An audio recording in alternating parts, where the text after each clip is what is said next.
जय हिंद दोस्तों। हम लोग आर्टिकल जो राष्ट्रपति जी से जुड़े हुए आर्टिकल है हम उन्हें देख रहे थे। 55 इसमें राष्ट्रपति का कोटा की चर्चा है। किसकी चर्चा है? कोटा की चर्चा है। इसमें जमानत जब्त होने पर भी प्रत्याशी जीत सकता है। जैसे एग्जाम्पल 6 लोग खड़े, 1 2 3 4 5 6।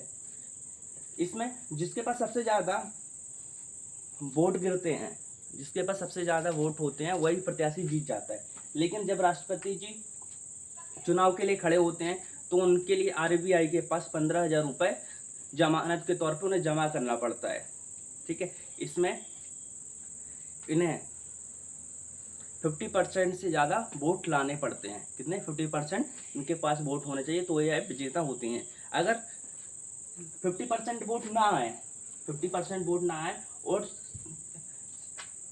50% वोट ना आके सबसे ज़्यादा वोट किसी भी कैंडिडेट के पास आ जाए तो वो विजय हो जाता है। उसको ही राष्ट्रपति का कोटा कहते हैं। ठीक है, जैसे एक के पास आ गया तो यह विजय हो जाएगा, लेकिन इसके 15,000 रुपये जो आरबीआई के पास जमा है वो उससे वापस लौटारे नहीं जाएंगे। ठीक है, अब देखते हैं अनुच्छेद 56 इसमें राष्ट्रपति के कार्यकाल की चर्चा है। किसके कार्यकाल की चर्चा है? राष्ट्रपति का कार्यकाल 5 वर्ष के लिए होता है। कितने वर्ष के लिए?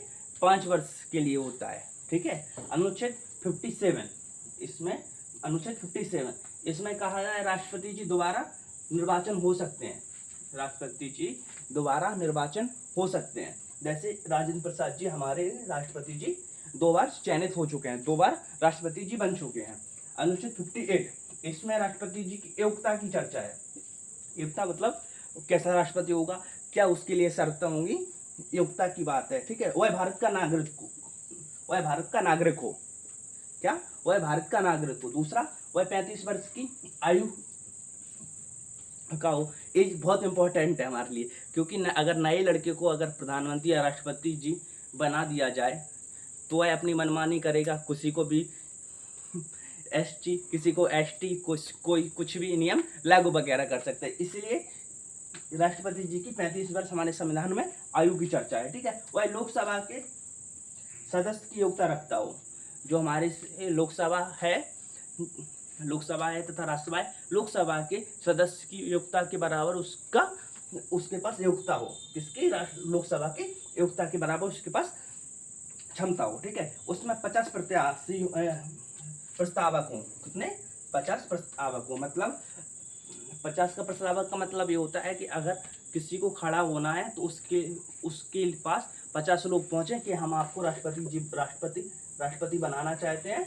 आप राष्ट्रपति के लिए हमने एक को चुना है, लाने को चुना। जैसे हमारे पास 50 लोग हैं। ठीक है, 50 लोग हैं, हमने कहा कि फलाने को राष्ट्रपति बनाना, तो 50 प्रस्तावक हो। ठीक है, और 85 अनुमोदक हो। कौन हो? 50 प्रस्तावक का मतलब 50 लोग कहें कि ये फलाना राष्ट्रपति बन जाए। ठीक है, 50 अनुमोदक हो। ठीक है, 85 अनुमोदक हो, 85 अनुमोदक हो कि मैं आपको ही राष्ट्रपति चुनना चाहता हूँ। तो 50 और 50 100 तो हो ही गया। ठीक है, 50 100 हो गया तो 100 सीट उसकी कंफर्म हो ही नहीं कि उसको 100 सीट तो मतलब 100 वोट तो मिल ही जाएंगे। ठीक है, इसी को प्रस्तावक तथा अनुमोदन कहते हैं। जय हिंद दोस्तों।